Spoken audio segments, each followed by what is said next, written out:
Ini adalah kamera Canon EOS R10. Kamera mirrorless dari Canon di seri R yang masuk kategori pemula dan tergolong masih baru. Kira-kira gimana ya kualitasnya?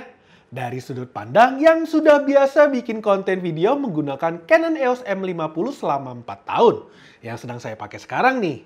Jadi, ayo kita cek!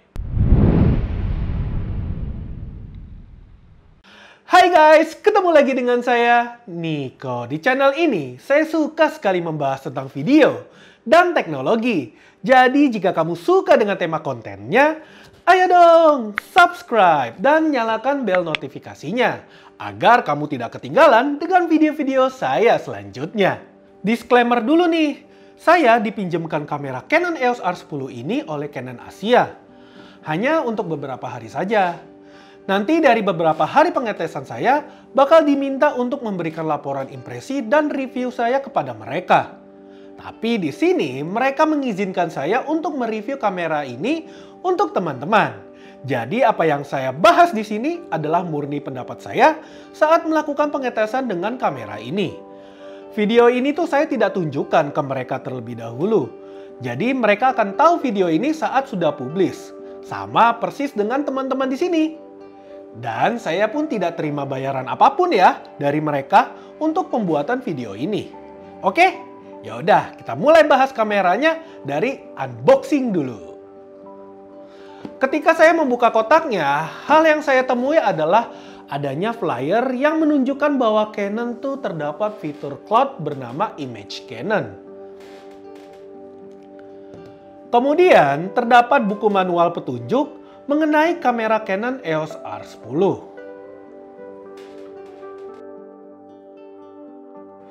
Berikutnya ada neck strap atau tali kalung original dari Canon EOS R10. Kemudian di sini juga ada chargernya.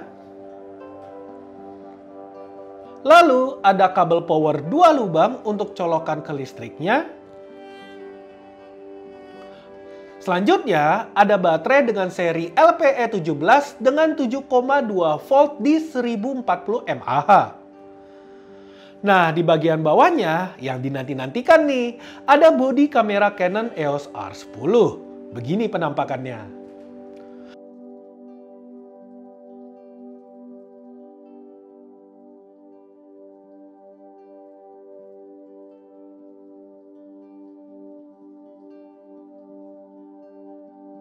Dan terakhir, lensa kit bawaannya yaitu RFS 14-45mm f4.5 ke 6.3 ISSTM.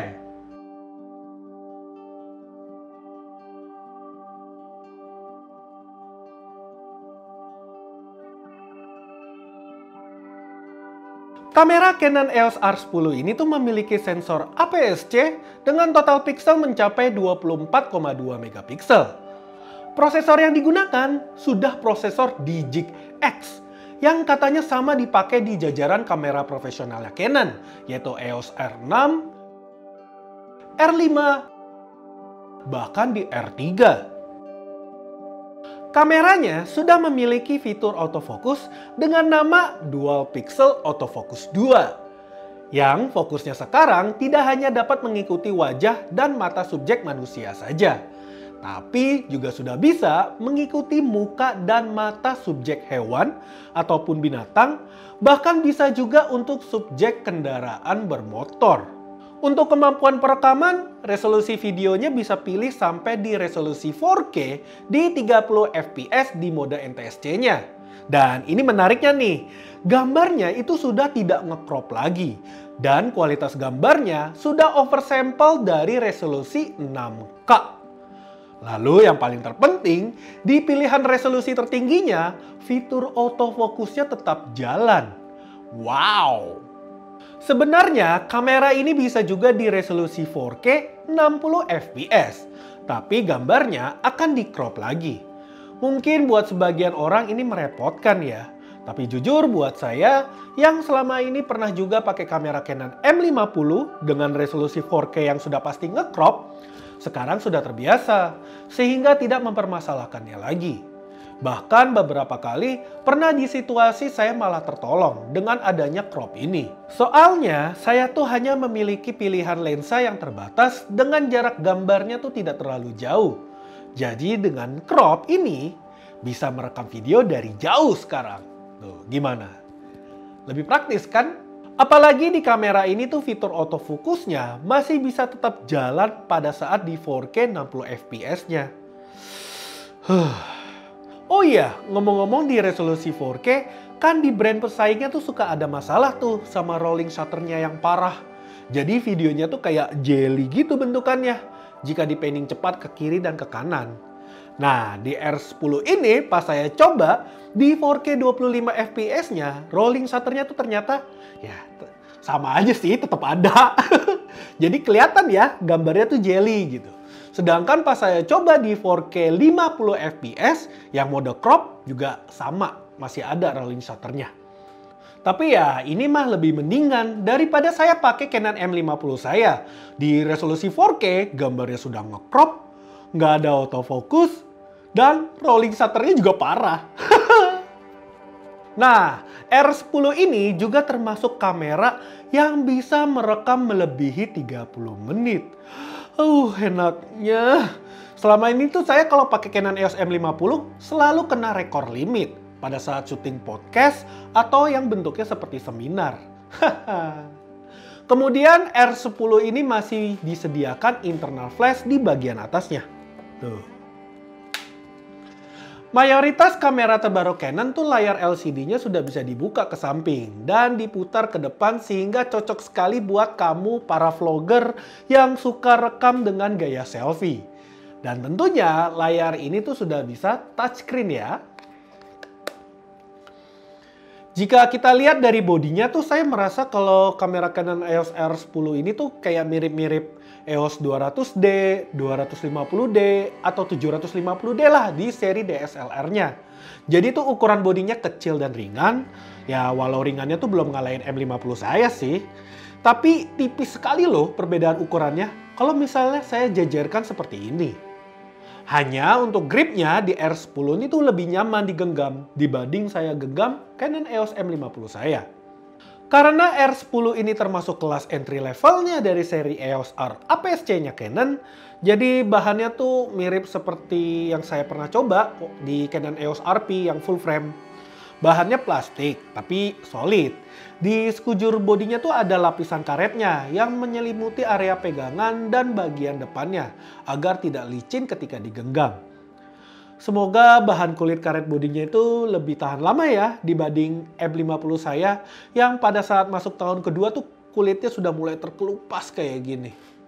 Ya mungkin penyebabnya karena tangan saya yang mudah keringatan sehingga menghancurkan kulit karetnya ini. Makanya saya tuh sekarang pakai case silikon biar lebih tahan lama di Canon EOS M50 saya. Ya ini karena bahannya plastik, belum weather sealing ya. Jadi hati-hati memakainya di area kondisi yang gampang berdebu atau titisan kena hujan atau area ekstrim lainnya. Di R10 ini tuh menurut saya untuk tombol-tombolnya pastinya lebih lengkap lah dari Canon M50 saya. Dari atas tuh ada tombol shutter buat foto, lalu ada tombol MFN atau manual function, lalu ada top wheel di depan yang bisa diputar pakai jari telunjuk seperti ini, dan di belakang yang bisa diputar pakai jari jempol. Kemudian ada tombol lock, tombol record, dan mode dialnya. Di bagian atasnya ini tuh hot shoe-nya masih tersedia pin buat kalau kita mau pakai flash eksternal. Dan ada multi-function shoe. Nah ini tuh untuk bisa pakai aksesoris mic yang sudah tidak perlu pakai kabel lagi. Sedangkan di bagian belakangnya ada joystick buat atur titik fokusnya. Walau buat saya touchscreen-nya itu langsung di layar lebih efektif ya saat merekam video. Dan kemudian ada juga tombol AF on yang memastikan fokus. Lalu ada tombol-tombol lainnya yang menurut saya masih sama seperti di M50 saya. Yang paling terbaru itu adanya switch untuk pengaturan nyalakan autofocus atau manual fokus yang berada di depan kiri kamera ini nih. Nah fiturnya ini tuh mirip seperti kayak di kamera Fujifilm seri X-T3. Di sini biasanya pengaturannya. gitu. Walaupun kebalik ya, kalau Fuji di sini, kalau Canon di sini. Lalu bagian samping kanan di kamera, di area gripnya itu tidak ada apa-apa. Sedangkan bagian samping kirinya, nah ini nih tempat semua portnya. Dari kiri itu terdapat port untuk remote, kemudian di bawahnya ada untuk mic input, di sebelah kanan terdapat port micro HDMI, dan port USB-C. Di port USB-C-nya ini selain bisa dijadikan sebagai webcam atau untuk mengirimkan file, sekarang sudah bisa untuk charging. Di bagian bawah tuh terdapat lubang screw buat untuk pakai di tripod. Dan ketika kita buka pintu baterainya, pemasangan SD card juga ternyata terletak di bagian bawah. Untungnya pintu baterainya ini tuh masih bisa dibuka di bagian samping, sehingga memberikan akses untuk pemasangan baterai dummy untuk menggunakan listrik eksternal. Di R10 ini juga sudah memiliki Wi-Fi dan Bluetooth yang memudahkan kita tersambung dengan aplikasi kamera Connect di HP Android maupun iPhone. Untuk kualitas videonya tidak perlu diragukan lagi, karena kamera ini bisa saya bilang melebihi kualitas Canon EOS M50 saya. Walau sama-sama di APS-C, kualitas gambar 4K yang di oversample dari 6K ini, hasil gambarnya memang lebih tajam daripada yang di M50 saya. Dan menariknya, ada mode HDR-PQ yang jika kita nyalakan tuh membuka color depth-nya dari 8 bit hingga menjadi 10 bit. Jadi hasil video kita tuh dynamic range-nya akan meningkat dan akan semakin fleksibel untuk atur komposisi pencahayaan dan warna saat kita ngedit. Buat teman-teman nih yang suka pakai kamera untuk project rekam weddingan atau suka ngeliput event, fitur HDR-PQ-nya ini akan membantu sekali kepada kita yang waktu ngeditnya tuh masih ingin warna Canon tapi bisa kita ulik gitu. Cuma sayangnya di kamera ini tuh flat profile belum ada ya, kayak Silog 2 atau Silog 3. R10 ini untuk fitur slow motionnya tuh bisa di resolusi Full HD 1080p up to di 120 frame per second. Dan autofokusnya masih tetap jalan. Cuma sayangnya audio sih belum bisa. Tapi walau begitu, ya lebih baik lah daripada M50 saya. Slow motionnya tuh cuma di HD loh, 720p. Bahkan autofokusnya hilang. Fitur time-lapse juga masih tersedia di kamera ini. Bahkan lebih baik dari M50 saya. Karena di mode 4K-nya tidak nge-crop. R10 ini tuh sudah mendukung perekaman video vertikal ya. Jadi kita tinggal atur saja di settingannya di bagian menu.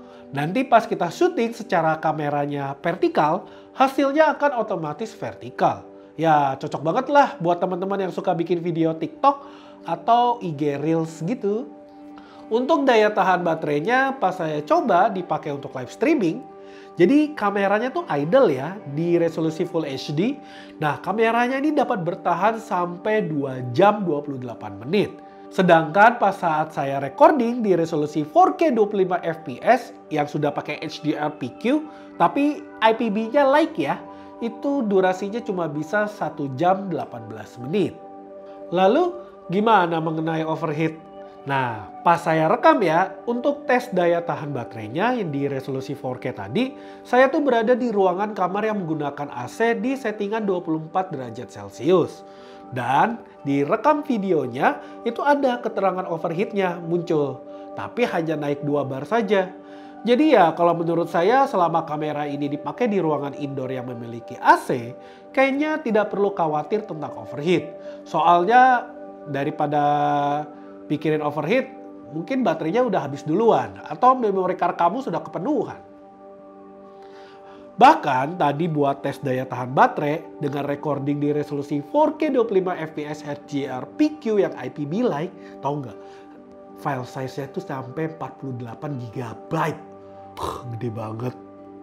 Oke, kesimpulannya menurut saya ya yang paling disayangkan dari Canon EOS R10 ini itu adalah tidak adanya lubang headphone jack. Sehingga jika dipakai buat syuting liputan, saya tuh tidak bisa memonitor kualitas audionya saat di lapangan.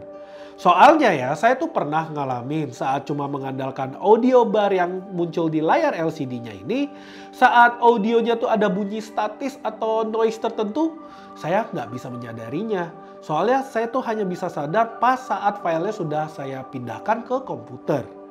Tapi ya setidaknya di R10 ini keterangan audio barnya ya tetap muncul di layar pada saat saya tekan tombol recording. Nah, sedangkan yang paling saya sukai dari kamera ini adalah ringannya kamera ini. Sehingga memudahkan saya untuk bawa kemana-mana. Dan sudah memiliki fitur Clean HDMI. Dan kali ini Clean HDMI-nya gak cuma videonya aja, audionya juga terkirim. Jadi tuh ya, di Canon di seri EOS M, kamera yang bisa Clean HDMI itu cuma 3. M50 Mark II, M200, dan M6 Mark II. Tapi ketiganya, kamera tersebut cuma bisa kirim videonya aja. Sedangkan audio itu nggak bisa dikirim lewat HDMI. Nah, ini tuh jadi sangat cocok sekali apabila teman-teman mau pakai buat live streaming. Selain itu, tentu saja dengan kita dapatnya opsi perekaman 4K saat dibutuhkan. Karena kualitas gambarnya sudah oversample dari 6K atau 6K. Dan dengan resolusi setinggi itu, autofokusnya masih jalan. Itu tuh yang sangat dinanti-nantikan. Sama satu lagi, walau saya tuh bukan ahlinya dalam foto ya, di R10 ini tuh ada fitur yang namanya Photo HDR. Dulu di kamera Canon sebelumnya tuh biasa aja. Tapi kalau di sini, bagus banget. Dia tuh berhasil nurunin kondisi highlight yang tinggi dan tingkatin shadow yang ada di dalam foto. Oke, sekian review saya terhadap kamera Canon EOS R10 ini. Semoga info yang saya sampaikan ini bisa bermanfaat ya dan menjadi referensi teman-teman. Terima kasih yang sudah menonton sampai sini. Sampai ketemu lagi di video lainnya. Niko undur diri, matane.